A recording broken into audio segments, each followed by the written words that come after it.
चलिए साहब, इस वक्त हम लाइव आ चुके हैं। तो जितने भी स्टूडेंट्स तक मेरी वीडियो की आवाज़ बिल्कुल परफेक्ट तरीके से पहुंच रही है, वो एक बार ज़रा कमेंट में यस लिख के बताइएगा। फिर उसके बाद में हम इस शानदार जानदार ज़बरदस्त लाइव सेशन की शुरुआत करते हैं। और आज की इस सेशन के माध्यम से हम वेरी वेरी इंपॉर्टेंट एग्जाम्पल्स करने वाले हैं। इससे पहले वाले सेशन में हमने 8.1, 8.2, 8.3, 8.4 सारी एक्सरसाइज कंप्लीट कर चुके हैं। सो अब इस चैप्टर्स के इंट्रोडक्शन ऑफ ट्रिग्नोमेट्री के only only all important examples बचे हैं, जिससे कि आप जानते हैं कि एग्जाम्पल से ही हर बार क्वेश्चंस बनता है ना। Shagun, Samita, Aditya, Soni, good evening, good evening, good evening, good evening all of you, good evening. कैसे हैं आप सभी? एक बार ज़रा कमेंट करके बताइएगा फटाफट अंदाज में। जल्दी से सभी स्टूडेंट्स आ जाओ भाई, बहुत इंपॉर्टेंट और 15 एग्जाम्पल है। 15 के 15 को सही तरीके से इसी सेशन के माध्यम से कवर करेंगे दोस्तों। एक एक चीज़ें एकदम एक एक कॉन्सेप्ट को बिल्कुल सही तरीके से कंप्लीट करता हुआ चलूँगा। सो मैं आशा करता हूँ कि ये सारी बातें आपको बहुत अच्छे तरीके से समझ में आने वाली। इस सेशन की शुरुआत, ये लेक्चर 41 है, 41 यानी 41वां लेक्चर है। इस सेशन की शुरुआत बहुत शानदार लाइन से करते हैं कि चलता रहूँगा पथ पर, चलने में माहिर बन जाऊँगा। चलता रहूँगा पथ पर, चलने में माहिर बन जाऊँगा। या तो मंजिल मिल जाएगी या एक अच्छा मुसाफिर बन जाऊँगा। या मंजिल मिल जाएगी या एक अच्छा मुसाफिर बन जाऊँगा। तो आइए दोस्तों, इसी सेशन की शुरुआत इन लाइनों के माध्यम से करते हैं और चलते हैं आपके एग्जाम्पल नंबर फर्स्ट की ओर। इस एग्जाम्पल्स में क्या कह रहा है, ज़रा ध्यान से इसमें समझेंगे आप। यदि tan A 4/3 तो कोण ए के अन्य त्रिकोणमिति अनुपात ज्ञात कीजिएगा। tan A की वैल्यू दी हुई है, given that tan A is equals to 4/3, find the other trigonometry ratios of the angle A। ठीक है, सबसे पहले आपकी स्क्रीन पर एक ट्राइंगल को विजिबल करता हूं, जिससे कि बातें स्पष्ट हो जाए। यानी ये हमारा एक ट्राइंगल है और इस ट्राइंगल के माध्यम से जो चीज़ें दी हुई हैं उसको हम ज़रा कर लेते हैं। मान लेते हैं ये हमारा ए है और ये बी है और ये हमारा सी है, सी पॉइंट है। ठीक है, सो tan A की वैल्यू दी हुई है 4/3, गिवन दैट है tan A is equals to 4/3। ये बात भी आप सभी स्टूडेंट्स जानते हैं कि यहाँ पर ए के रेस्पेक्ट में बात हो रही है। तो चूंकि आधार बटे लंब होता है, लंब बटे आधार होता है 10, तो लंब यानी इस ए के सामने वाली जो साइड होगी वो लंब होगी, यानी परपेंडिकुलर होगी। तो 4 तो इसका मान आ जाएगा और 3 इसका आधार हो जाएगा, चूंकि लंब बटे आधार होता है। तो क्या आप कर्ण नहीं निकाल सकते? तो पाइथागोरस प्रमेय आप यहाँ पर लगाएंगे, पाइथागोरस प्रमेय, पाइथागोरस प्रमेय। तो आइए लगाते हैं। सो फटाफट अंदाज में, कर्ण का स्क्वायर इज इक्वल्स टू अन्य दो साइडों के स्क्वायर का सम, यानी लंब का स्क्वायर यानी परपेंडिकुलर का स्क्वायर प्लस के आधार यानी बेस का स्क्वायर। ठीक है, कर्ण कितना है निकालना है, कर्ण इज इक्वल्स टू रूट लगा देते हैं यहाँ से स्क्वायर हटा करके। लंब कितना है, लंब 4 का स्क्वायर 16 होता है और 3 का स्क्वायर 9 होता है। 16 और 9 25, तो के इज इक्वल्स टू आपका 25 रूट के अंदर, इसको बाहर निकालेंगे 5 आ जाएगा। तो कर्ण का मान तो हम यहाँ से निकाल चुके हैं, शगुन, आर्यन, अलीशा, है ना। अब चूंकि यहाँ पर इसका मान हमें मालूम है, क्या हम ट्रिग्नोमेट्री रेशियोज ज्ञात कर सकते हैं जो अलग अलग हो tan के अलावा? तो कॉट इजीली कर सकते हैं, tan पता है, क्योंकि tan A कॉट ए का उल्टा होता है। तो आप मुझे बताओ, सबसे पहले तो आप कॉट ए इजीली निकाल लेंगे, बिना इन साइडों को निकाले हुए आप कॉट ए का मान भी निकाल सकते हैं। 4/3 है तो 3 डिवाइड में 3/4 हो जाएगा, ये आपका एक आंसर हो जाएगा। बात करते हैं हम साइन की।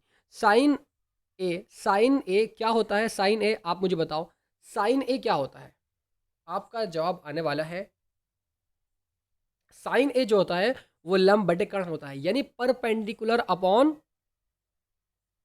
हाइपोटेनियस। तो 4 ये रहा और 5 ये रहा, तो 4/5 आपका परपेंडिकुलर अपॉन हाइपोटेनियस। बिल्कुल सही बताया सोनी ने, 4/5 ये आपका एक आंसर हो जाएगा। उसके बाद में cos A is equals to, cos A क्या होता है सर?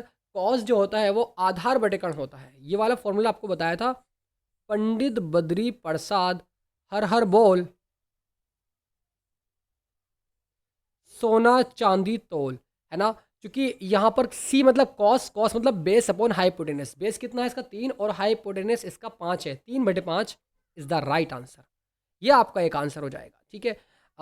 साइन ए कॉस है और यहाँ से आपका tan A sorry cosec, cosec A equals to, cosec क्या होता है, साइन का उल्टा होता है। जब साइन ए 4/5 है तो कॉसेक 4/5 हो जाएगा, 5/4 हो जाएगा, 5/4। सभी स्टूडेंट्स समझ रहे हैं ना इस बात को, जरा यस लिख के बताओ।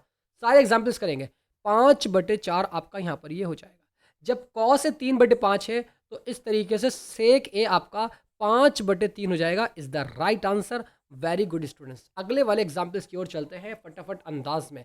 सेकेंड एग्जाम्पल्स बहुत इंपॉर्टेंट है। यदि angle A and angle Q ऐसे न्यून कोण हो, यानी 90 डिग्री से कम है, 90 डिग्री से कम है ये वाला एंगल और एक ये वाला एंगल, ध्यान से करेंगे इस वाले क्वेश्चन को, जिससे कि साइन भी जो है वो साइन क्यू के बराबर है, ठीक है सर। तो सिद्ध कीजिए कि कोण भी कोण क्यू के क्या है, बराबर है, ये हमें प्रूव करना है। सो आप यहाँ पर देख सकते हैं, सबसे पहला स्टेप आप सभी का इस बात को आप याद रखेंगे, क्योंकि यहाँ पर हमें साइन बी बराबर गिवन दैट है, गिवन दैट जो चीज़ दी हुई है साइन बी जो है वो साइन क्यू के इक्वल दी हुई है, ठीक है सर। सबसे पहले साइन बी निकालते हैं। साइन बी क्या होता है ज़रा देखते हैं, आप फटाफट अंदाज में करते हैं सारी चीज़ों को। मैं समझाने वाला नहीं हूँ, सारी चीज़ें एक्सप्लेन करता हुआ चलूँगा, सो आप बहुत समझदार हैं, आप जानते हैं साइन बी क्या होता है सर। आप जानते हैं, अगर मैं ए सी बी की बात करूँ, त्रिभुज ए सी बी में अगर मैं देखूँ, त्रिभुज ए सी बी में, तो साइन बी जो होता है हमारा लंब बटेकर्ण होता है। क्योंकि बी के रेस्पेक्ट में बात हो रही, तो बी के सामने वाली भुजा जो होगी वो लंब होगी, यानी परपेंडिकुलर। तो ए सी अपॉन, इसको लिख सकता हूँ मैं A C upon A B, A C upon A B लिख सकता हूँ सर। साइन बी की वैल्यू यहाँ पर हमारी निकल कर आ गई, ठीक है सर। अब मैं निकालता हूँ sine Q. Sine Q equals to, मैं बात कर रहा हूं किसमें, पी आर क्यू में, यानी पी क्यू आर में, त्रिभुज पी क्यू आर में, इसमें बात मैं कर रहा हूं। आप देखेंगे जरा साइन क्यू क्या होता है, साइन क्यू जो होता है वो हमारा लंबडेकर्ण होता है। अब चूंकि क्यू के रेस्पेक्ट में बात हो रही है, तो क्यू के सामने वाली भुजा लंब हो जाएगी, perpendicular. P P P R upon P are divide में लंब बटे कर्ण, कर्ण कितना है इसका, पी क्यू है, तो पी क्यू आपका यहाँ पर आ जाएगा। दोनों को इक्वल रख दो, क्योंकि यहाँ पर इक्वल दिए हुए हैं, sine B equal to sine Q. तो दोनों को जब मैं इक्वल रखता हूँ, यानी A C upon A B is equals to P R upon P Q. मान लेता हूँ के इक्वल है, मान लेते हैं के क्या है, के एक पॉजिटिव नंबर मान लेते हैं कि के जहाँ के एक पॉजिटिव नंबर है, एक पॉजिटिव नंबर है, एक पॉजिटिव नंबर है, इस बात को भी आप लिख देंगे तो कोई आपका हर्ज नहीं होगा, ठीक है। तो इसको इक्वेशन फर्स्ट मान लेते हैं, ये इक्वेशन फर्स्ट है। अब मैं बात करता हूँ ए सी बी की, ए सी बी की बात करता हूँ। अब ज़रा मुझे बताएंगे आप सभी स्टूडेंट कि क्या मैं ए सी बी में एक पाइथागोरस में लगा सकता हूँ, लगा सकता हूँ सर। तो ट्राइंगल ए सी बी में, ठीक है, लगाते हैं सर। सो क्या होता है, कर्ण का स्क्वायर, इजिकल्स टू बेस का स्क्वायर जमा परपेंडिकुलर का स्क्वायर, यानी सॉरी परपेंडिकुलर का, हाँ सही है, आधार का स्क्वायर प्लस के लंब का स्क्वायर, इस तरीके से। तो कर्ण क्या है इसका, ए बी एक कर्ण है बी, क्योंकि हम ए बी सी की बात कर रहे हैं, तो ए बी का स्क्वायर इजिकल्स टू आधार कितना है, सी बी है, तो सी बी का स्क्वायर जमा लंब कितना है सर, लंब ए सी है, तो इस तरीके से आपका ये ए सी का square. Good evening all of you, good evening good evening good evening, ठीक है। सो यहाँ से ए बी की वैल्यू निकल जाएगी, ए बी इजिकल्स टू यहाँ पर ये आपका रूट बन जाएगा, रूट सी बी का स्क्वायर जमा ए सी का स्क्वायर जमा ए सी का, ए बी का मान आपने यहाँ से इजीली निकाल लिया। कोई डाउट अगर किसी को हो तो ज़रा यस लिख के बताओ फटाफट अंदाज में। भाई किसी को कोई डाउट तो नहीं है, ज़रा सभी स्टूडेंट बताओ भाई फटाफट अंदाज में।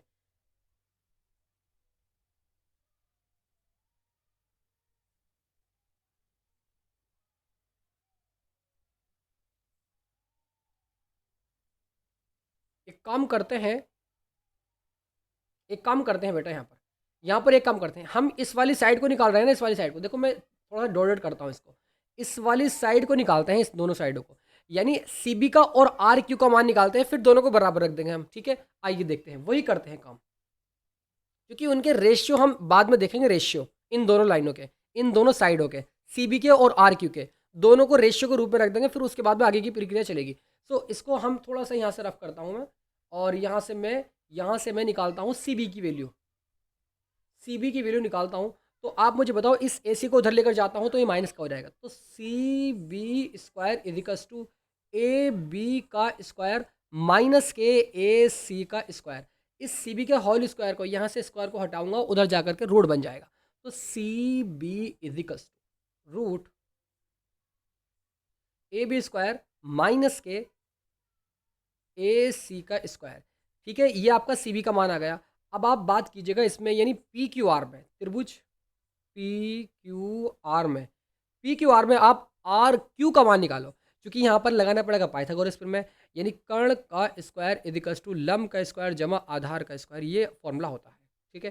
कर्ण क्या है सर? हाइपोटेनस का पी क्यू का स्क्वायर, पी क्यू का स्क्वायर इक्वल्स टू लंब कितना है सर? लंब इसका पी आर है, तो पी आर का स्क्वायर जमा आधार कितना है? आर क्यू का स्क्वायर, आर क्यू का स्क्वायर। चूंकि हमने यहाँ पर सी बी निकाला, तो यहाँ पर आर क्यू की वैल्यू निकालेंगे, आर क्यू की, इस पी आर को उधर लेकर जाएंगे तो ये माइनस का हो जाएगा, तो आर क्यू का square equals to P Q का स्क्वायर माइनस के पी आर का स्क्वायर, ठीक है। R Q equals to root P Q का स्क्वायर माइनस के पी आर का स्क्वायर, इतनी बात भी आप सभी स्टूडेंट्स ने समझ ली है। आई होप ये बात आप बहुत आसान तरीके से कर सकते हैं, इतने काम तो आप सभी स्टूडेंट्स कर सकते हैं। अब यहां पर चलते हैं अपने क्वेश्चन की। सो जरा देखेंगे सभी students, B C upon Q R, इन दोनों को आप रेशियो के रूप में लिखेंगे, रेशियो के रूप में किस तरीके से, आइए समझते हैं। B C upon R Q, B C upon R Q, B C की वैल्यू कितनी है जरा बताएंगे मुझे आप, बी सी की वैल्यू कितनी है?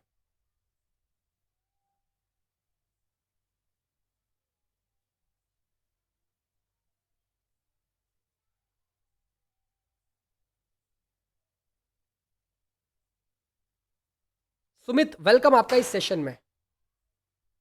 Root A B square minus A C square, root A B square, बिल्कुल सही, यहां पर हम लिखेंगे इसको root A B square minus के ए सी का स्क्वायर, और डिवाइड में इसके आर क्यू की वैल्यू, आर क्यू कितना है भाई?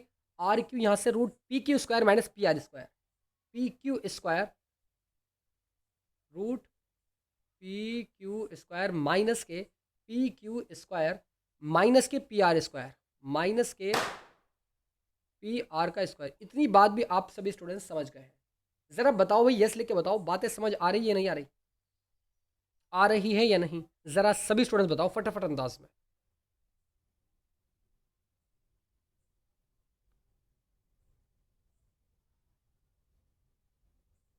P Q square minus P R square.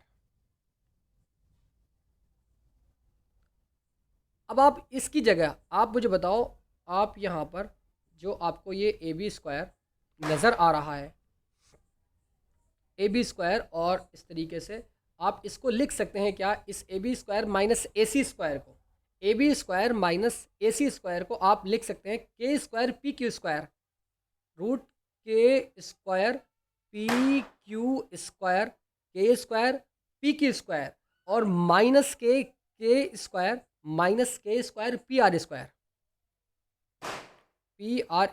और डिवाइड में आपका क्या आ जाएगा? आपका यहाँ पर रूट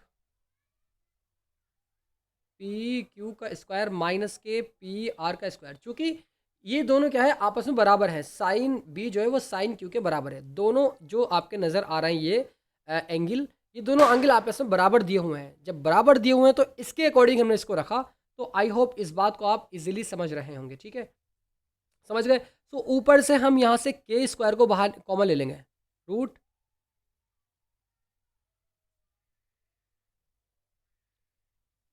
इस के स्क्वायर को आप कॉमन लेंगे, क्या बचेगा, पी क्यू स्क्वायर माइनस के पी आर का स्क्वायर ब्रैकेट के अंदर, ठीक है। और इस तरीके से डिवाइड में आपका root P Q square minus के पी आर का स्क्वायर, ये आपका बचा। तो के स्क्वायर से रूट कैंसिल होकर के ये के बाहर आ जाएगा, इस पे तो चढ़ा ही रहेगा। तो ये इस तरीके से आपका B C upon R Q, B C upon R Q equals to B C upon R Q equals to के बाहर आने के पश्चात, तो यहाँ पर आपका रूट के अंदर आपका आ जाएगा ये पी क्यू स्क्वायर माइनस के पी आर का स्क्वायर, और डिवाइड में आपका रूट पी क्यू का स्क्वायर माइनस के पी आर का स्क्वायर। इन दोनों को कैंसिल करके क्या बचेगा, के बचेगा।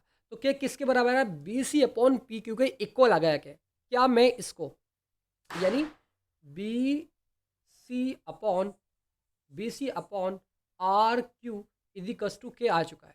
क्या मैं के की जगह B C upon R Q लिख सकता हूँ? जरा यस लिख के बताओ सभी स्टूडेंट्स, क्या मैं इसकी जगह के की जगह B C upon R Q लिख सकता हूँ? क्या लिख सकता हूँ सर? तो आप यहाँ पर लिख सकते हैं क्या, put in equation first, put equation first, यानी इसको समीकरण एक में रखने पर, जब मैं इसको समीकरण एक में पुट करता हूँ तो A C upon A B, इसको दूसरे वाले पेन से करता हूँ, नीले वाले से, equals to P R upon P Q equals to K की जगह आप B C upon R Q. तो आप सभी स्टूडेंट्स इस बात को जानते हैं क्या, साइड, यानी इन तीनों साइड के जो रेशियो है वो आपस में इक्वल आ रहे हैं। तो आप इस बात को कह सकते हैं कि साइन भी जो है वो साइन के इक्वल होगा, यानी ये दोनों त्रिभुज आपस में सिमिलर होंगे, समरूप होंगे। तो हम कह सकते हैं कि यह दोनों त्रिभुज आपस में सिमिलर होंगे, यानी समरूप होंगे, ठीक है। इस बात को आप सभी स्टूडेंट्स लिख सकते हैं। इंग्लिश में बताएं सर, अरे भाई इसमें इंग्लिश में क्या बताना, आप लिख सकते हैं कि ये दोनों आपस में सिमिलर होंगे, यानी सिमिलर बोलते हैं समरूप को, ठीक है। इतनी बात तो आप सभी स्टूडेंट्स लास्ट में लिख सकते हैं ना सोनी,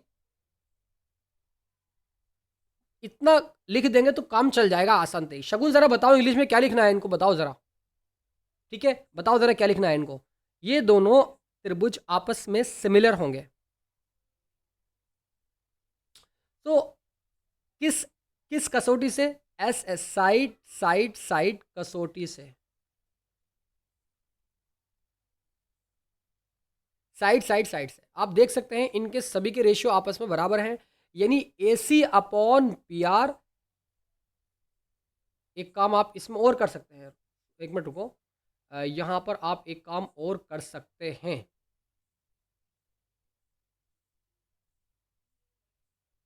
इसमें एक चीज़ अपॉन और आ जाएगी, हाँ एक स्टेप और आएगा, इसका लास्ट में एक स्टेप लास्ट में और आने वाला है। सो ध्यान से समझेंगे इस बात को आप, कि क्या आप इस पी आर को इस ए बी के जगह और इस ए बी को पी आर की जगह लिख सकते हैं ना, लिख सकते हैं सर आपस में। तो A C upon P R, और ये वाला ए बी इस पी आर के पास जाएगा, तो A B upon P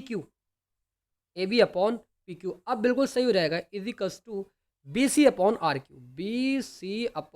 are Q. अब ये साइड एंगल से ये दोनों त्रिभुज समरूप हो जाएंगे इस तरीके से, ठीक है। समरूप का निशान इस तरीके से होता है, सिमिलर का, ये निशान भी आप याद रखेंगे, सिमिलर का निशान होता है, ठीक है। तो अगले वाले क्वेश्चन की ओर फटाफट अंदाज में चलते हैं, और ये वाला क्वेश्चन देखिएगा जरा। तीसरा एग्जाम्पल, इसमें कह रहा है कि त्रिभुज ए सी बी मान लीजिए जिसका कोण सी समकोण है, जिसमें ए बी जो है वो 29 इकाई यानी यूनिट्स है, बी सी का मान 21 है। कि consider angle A C B right angled at C in which A B equals to 29 units, B C का मान 21 यूनिट्स, एंड त्रिभुज A B C equals to question mark त्रिभुज ए सी बी, यानी वो ये कह रहा है तो निम्नलिखित के मान ज्ञात कीजिएगा। तो यहाँ पर आपको पहले क्वेश्चन में आपको नज़र आ रहा है cos square theta plus sine square theta, cos square theta minus sine square theta. तो क्या आप इसके मान निकाल सकते हैं? निकाल सकते हैं, आसान है बहुत ज़्यादा। तो सबसे पहला स्टेप आपकी स्क्रीन पर विजिबल करता हूँ। सत्यम, वेलकम आपका इस सेशन में। ज़रा ध्यान से इस बात को समझना आप कि सबसे पहले इस वाले लाइन को निकालते हैं, यानी इस साइड को निकालते हैं। साइड को कैसे निकलेगी? पाइथागोरस में से। तो यहाँ पर आपका कर्ण का स्क्वायर इक्वल्स टू आधार का स्क्वायर, मतलब बेस का स्क्वायर प्लस के परपेंडिकुलर, यानी हाइपोटेनस का सॉरी परपेंडिकुलर का स्क्वायर, यानी इसका लंब का स्क्वायर। लंब का स्क्वायर, मैं इसको किस तरीके से यार बताने में बड़ी दिक्कत होती है इंग्लिश हिंदी में, तो कोई बात नहीं, मैं कोशिश करता हूँ लगातार। कर्ण कितना है? 29 का स्क्वायर इक्वल्स टू आधार कितना है? आधार का स्क्वायर आपका होता है 21 का स्क्वायर, 21 का स्क्वायर जमा लंब का स्क्वायर। इसको उधर लेकर जाऊंगा तो एल स्क्वायर इक्वल्स टू इस तरीके से आपका रूट रूट ये आपका हो जाएगा 29 का स्क्वायर माइनस के 21 का स्क्वायर। कितना आएगा बेटा ज़रा बताओ? एल यानी इसका लंब निकालूंगा ऐसी का, तो कितना आएगा? ज़रा सभी स्टूडेंट्स फटाफट अंदाज में बताओ भाई, कितना आ जाएगा? 20 आ जाएगा। आप इसको जोड़ोगे ना तो यहाँ पर चूंकि इसका आपका